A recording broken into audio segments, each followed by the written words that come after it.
akkam jirtu daawwattoota keenya bakka jirtanitti nagaa waaqayyo waliin haa ta'u nagaa keessanii jirtu arrammoo viidiyoo biraadha walitti deebinee jirra viidiyoon keenya irraas immoo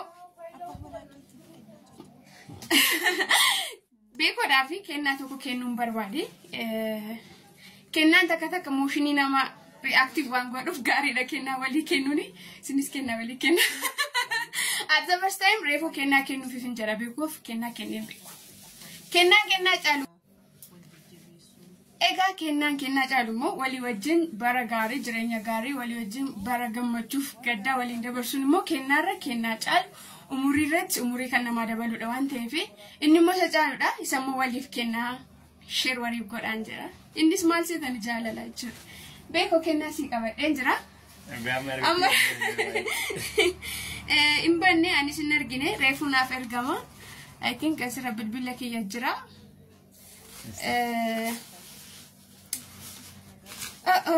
أنا ما نرجو تعرف إيه يكفى تاني ما أنت تاني جامع أي أنا قررنا بكتير دف إيش كده نفعل بيكم لا نفعل تشون ترى يوم كايس زي ما تدي بيكم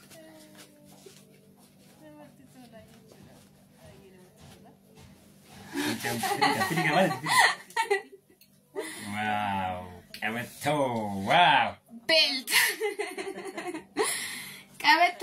qabattoon kuni originala baay'ee quality kan qabudha ajajaan hojjetama namoonni jaalallee keessaniif abboora keessaniif hojjechiisuu barbaadan dubbifama ila siin dubbisa jaalalli danda'aadha gaarummaas hin argisiisa Qorontos tokko kudha sadii afurii hanga torbaatti jaalalli danda'aadha gaarummaas ni argisiisa. Thank you shu. Thank you galatoomi. Baay'ee intini filannoon baay'ee jaalladhuudha. Jaalalli danda'aadha. Kana keessatti maal isiniin jechuun barbaada? Argisiisa. Bara jiraatan keessatti jaalala walitti agarsiisa dhugaa walitti agarsiisa. karaa gaarii walitti agarsiisuuf siniin jechuu barbaadeni qabattoodha jamaadhu hidhadhu jechuudha the next is waleettiidha kuni baay'ee waan jaalladhuufan ajjechiisee fi sisti qoy kaabeeko look isinitti garuu galagalee jira jaarsa boysa garraamiif love you Yesus Kristos akkuma waldaa kiristaanaa ta'ee atis mana koof ijoolleen koof ana irratti Kristos jalatti mataa manaa keenyaati baraan jiraadhu keessattis si jaallachaa si kabajaa hanga gooftaan dhufutti siif nan bitama my god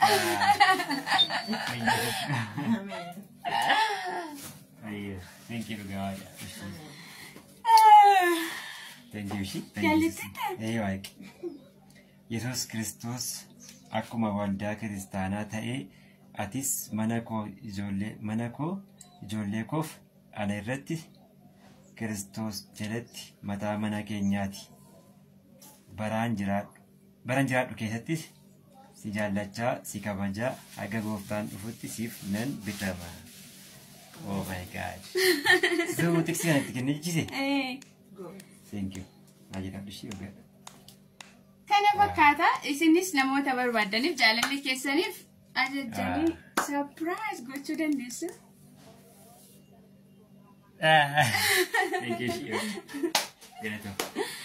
ajira kana fakkaata qoy beeko asuma wal qabate viidiyoo beekon gidduu kana online irra jira turreera marsaa sadaffaa lootarii jalqabnee jirra lootarii nuti jalqabnee jirrus miliyoona tokkoon dhufnee jirra jechuudha miliyoona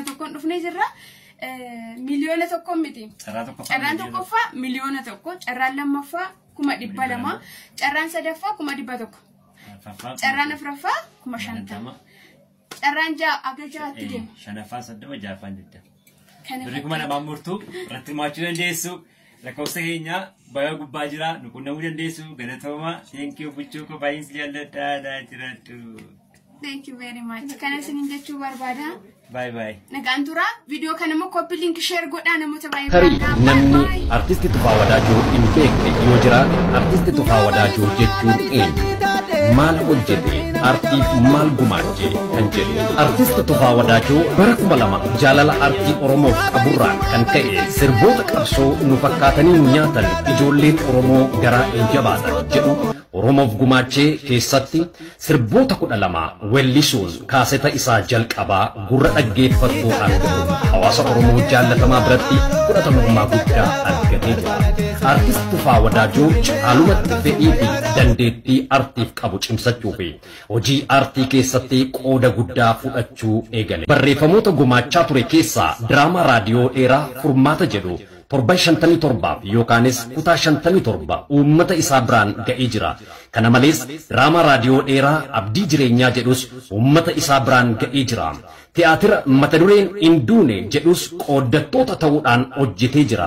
Egaa akkuma waliigalaatti hojii artii keessatti barreessuun weellisuudhaan waltajjii garaagaraa beeksisuun diraamaa raadiyoo televezyiinii fi tapha gabaabaa uummataaf dhiyaatan adda addaa hojjechaa turuu isa miidiyaaleen garaagaraa ragaanii ba'an. Abbaan kennaa dilbii hayyuun gooti sabaa mootiin sagalee kiiloolee tokkeen qixxee dhibbaa artiist Tufaa Wadaajoo beellama geemaa qaba. Beellama geemaa soominaan eegamaa jiru kanaan artiist Tufaa Wadaajoo Abduu Zannaaj Appil waliin falmii taasisuuf qophii isaa xumuree isin eegaa jira. Falmiin geemaa kunis dirree tiktookii irratti Juulaay 19 bara 2025 galgala keessaa sa'aatii 4 akka Itoophiyaatti 9 PM akka South Africaatti 11 PM akka Dubaayitti 3 PM akka Ameerikaatti gaggeeffama.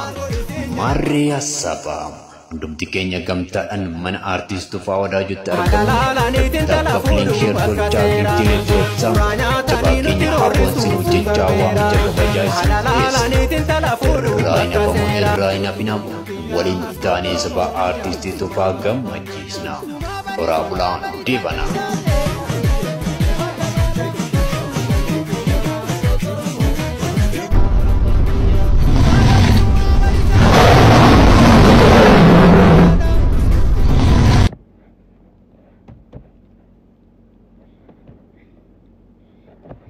Guys, aaree tinjira.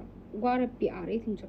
TikToking kiya video namarree fusaala madura post ture. Kana namni kum shantama ollaali najala kaasi anaaf TikToking walalaa jirra amma walaluu keessa jirra jechuudha. Anna amma wanti isin gootan fast delivery kan joo barreeffama kana gattuqaatii follow tolcha. Na fast delivery nasreedhaaf qarshii miliyoona tokko badhaasa yoo follow kuma